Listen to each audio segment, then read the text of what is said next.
दोस्तों, आप सभी को मेरा प्यार भरा नमस्कार। कैसे हैं आप सब लोग। मैं श्रीतिका शर्मा आप सबका स्वागत करती हूं अपने YouTube चैनल श्रीतिका शर्मा डायरीज में। तो चलिए हम लोग आज का ब्लॉग शुरू करते हैं। तो दोस्तों, वीडियो शुरू करने से पहले आप सबको मेरे तरफ से 26 जनवरी यानी गणतंत्र दिवस की हार्दिक शुभकामनाएं। जालियानवाला बाग हत्याकांड भारतीय इतिहास में एक कलंकित घटना है। अमृतसर के जालियानवाला में जब एक भीड़ शांतिपूर्ण तरीके से इकट्ठी हुई थी तो ब्रिटिश सरकार ने उस पर गोली चलवा दी थी, जिसमें अनेक निर्दोष और निहत्थे लोग मारे गए थे। अंग्रेजों की गोली से बचने के लिए अनेक लोग उसी बाग में मौजूद एक कुएं में कूद गए थे। इसके कारण भी अनेक लोग इस कुख्यात घटना के दौरान मारे गए थे। ये घटना भारतीय इतिहास में जालियानवाला बाग हत्याकांड के नाम से जानी जाती है। आइए जानते हैं इसके बारे में। जब लोग रोलेट एक्ट के विरुद्ध प्रदर्शन कर रहे थे तो 9 अप्रैल 1919 को दो राष्ट्रवादी नेता, जो कि उनका नाम था सैफुद्दीन किचलू और डॉक्टर सत्यपाल, को ब्रिटिश सरकार द्वारा गिरफ्तार कर लिया गया था। परिणाम स्वरूप भारतीयों के एक बड़ा वर्ग उद्वेलित हो उठा था। फिर अगले दिन 10 अप्रैल 1919 को लोग सत्याग्रहियों पर गोली चलाने तथा राष्ट्रवादी नेताओं को जबरन पंजाब से बाहर भेजने का विरोध कर रहे थे। लास्ट में ये विरोध हिंसक हो गया और इस हिंसा के दौरान कुछ अंग्रेज भी मारे गए थे।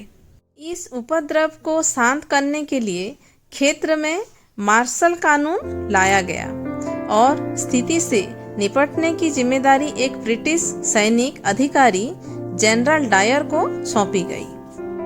डायर ने 13 अप्रैल 1919 को एक घोषणा जारी करके कहा कि लोग बिना पास के शहर बाहर ना छोड़ें तथा 3 से अधिक लोग एक साथ एकत्रित ना हों। 13 अप्रैल को बैसाखी के दिन डायर की घोषणा से अनजान लोगों का एक समूह बैसाखी मनाने के लिए अमृतसर के जालियानवाला बाग में एकत्रित हुआ था। इसी स्थल पर कुछ स्थानीय नेताओं ने भी विरोध सभा का आयोजन किया था। इसी दौरान विरोध प्रदर्शन और त्योहार का आयोजन शांतिपूर्ण तरीके से चल रहा था। इस अवसर पर रोलेट अधिनियम की समाप्ति संबंधी और 10 अप्रैल की गोलीबारी की निंदा संबंधी 2 प्रस्ताव पारित किए गए थे। लेकिन जनरल डायर ने इस सभा को सरकारी आदेश की अवहेलना मानकर बिना किसी पूर्व चेतावनी के वहां जमा लोगों पर गोलियां चलवा दी थी तथा वहां से निकलने के सभी रास्ते बंद कर दिया था। ब्रिटिश सरकार द्वारा किए गए इस निर्मम दमन के कारण लगभग 1000 लोग मारे गए थे। इस दौरान मरने वालों में युवा, महिलाएं, वृद्ध, बच्चे तथा सभी उम्र के लोग शामिल थे। इस निर्लज्ज व कुख्यात जालियानवाला बाग हत्याकांड से पूरा देश सन्न रह गया था। ये एक हिंसक जानवर द्वारा अपने शिकार के प्रति की जाने वाली क्रूरता से भी अधिक दर्दनाक कृत्य था। संपूर्ण देश में इस बर्बर हत्याकांड की निंदा की गई थी। जालियानवाला बाग हत्याकांड के विरोध में रविंद्रनाथ टैगोर ने अपनी नाइटहुड की उपाधि का त्याग कर दिया था। इसके अलावा वाइसराय की कार्यकारिणी के भारतीय सदस्य शंकरराव नागर ने कार्यकारिणी से इस्तीफा दे दिया था। इस कुख्यात हत्याकांड की घटना से पहले तक तो सभी स्थानों पर सत्याग्रह शांतिपूर्ण तरीके से संचालित किया जा रहा था, लेकिन इस हत्याकांड के बाद देश के अनेक स्थानों पर सत्याग्रहियों ने अहिंसा का परित्याग कर दिया और हिंसा का मार्ग अपना लिया। इसके चलते गांधी जी ने 18 अप्रैल 1919 को सत्याग्रह को समाप्त करने की घोषणा कर दी थी, क्योंकि गांधी जी का मत था कि सत्याग्रह में हिंसा का कोई स्थान नहीं है। एक इतिहासकार एपीजे टेलर ने जालियानवाला बाग हत्याकांड की घटना के विषय में लिखा है कि जालियानवाला बाग जनसंहार भारतीय इतिहास में एक ऐसा निर्णायक मोड़ था। इसके बाद भारत के लोग ब्रिटिश शासन से अलग हो गए थे। इस कुख्यात हत्याकांड के बाद एक राष्ट्रवादी क्रांतिकारी उधम सिंह ने इसके लिए जिम्मेदार अंग्रेज अधिकारी से बदला लेने की ठानी और उन्होंने अपना नाम बदलवाकर राम मोहम्मद सिंह आज़ाद रख लिया। वास्तव में वर्ष 1919 में हुए पंजाब में विरोध प्रदर्शन को निर्मम तरीके से lieutenant governor Michael O'Dwyer ने कुचला था। इस अंग्रेज अधिकारी से बदला लेने के लिए उधम सिंह ब्रिटेन चले गए थे और वहां पर उन्होंने डायर की हत्या कर दी थी।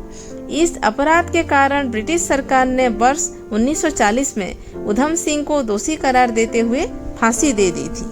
1974 में भारत सरकार द्वारा राष्ट्रवादी क्रांतिकारी उधम सिंह की अस्थियों को भारत लाया गया था। जालियानवाला बाग हत्याकांड विभक्त घटना की जांच करने के लिए तत्कालीन भारत सचिव एडविन मॉन्टेग्यू ने विलियम हंटर की अध्यक्षता में एक जांच आयोग का गठन किया था। इसलिए इसको प्रचलित रूप में हंटर कमीशन के नाम से भी जाना जाता है। 14 अक्टूबर 1919 को ब्रिटिश सरकार द्वारा गठित किए गए इस आयोग का आधिकारिक नाम दिया गया डिसऑर्डर इंक्वायरी कमेटी। इस आयोग का मूल उद्देश्य बॉम्बे, दिल्ली एवं पंजाब में घटित हुई हिंसक घटनाओं के कारणों की पड़ताल करना था तथा उससे निपटने का उपाय सुझाना था। जालियानवाला बाग हत्याकांड के जांच के लिए गठित किए गए हंटर आयोग में 3 भारतीय सदस्यों को भी शामिल किया गया था। इस आयोग में शामिल 3 भारतीय सदस्य थे बॉम्बे यूनिवर्सिटी के उपकुलपति और बॉम्बे हाई कोर्ट के अधिवक्ता सर चिमनलाल हरिलाल सीतलवाड़, संयुक्त प्रांत की विधायी परिषद की सदस्य और अधिवक्ता पंडित जगत नारायण और ग्वालियर राज्य के अधिवक्ता सरदार साहिबजादा सुल्तान अहमद खान। हंटर आयोग ने ब्रिटिश सरकार को अपनी जो रिपोर्ट सौंपी उसमें डायर की कृत्य की निंदा की गई थी, लेकिन उसके विरुद्ध किसी भी प्रकार की दंडात्मक या अनुशासनात्मक कार्रवाई की अनुशंसा नहीं की थी। इसके अलावा ब्रिटिश सरकार ने अपने अधिकारियों की सुरक्षा प्रदान करने के लिए इंडेमनिटी एक्ट भी पारित कर दिया था। इस अधिनियम को व्हाइट वॉशिंग बिल कहा गया था।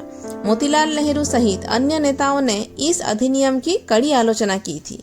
इस हत्याकांड की जांच करने के लिए भारतीय राष्ट्रीय कांग्रेस ने भी अपने स्तर पर एक गैर सरकारी समिति गठित की थी।